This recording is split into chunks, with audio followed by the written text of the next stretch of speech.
बोला काय सांगा तुम्ही विचारा की तुम्ही विचारलं कारण की का जे आरोप केलेला आहे त्याबद्दल काय म्हणा हे बघा असे आरोप बिनबुडाचे आरोप तर अनेक लुंगेसुंगे करत असतात. ह्याला आम्ही महत्व देत नाही किंवा आमच्या नेत्याची पहिल्यापासून शिकवण आहे.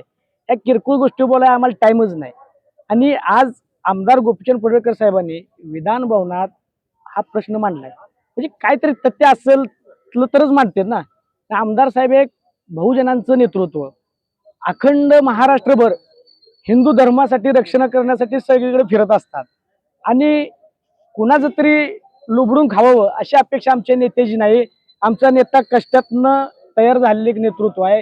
गोरगरिबांना कायम त्यांच्या पाठीशी असतात आणि ह्या ज्या गोष्टी घडत आहेत हे कुणाला तरी शिकवून कुठल्या तरी प्रस्थापितांचं ऐकून आमदार साहेबांवर कारस्थान करण्याचे धंदे आहेत. हे बाकी काय नाही. ह्या गोष्टीला महत्व द्यावं असं मला तर अजिबात वाटत नाही.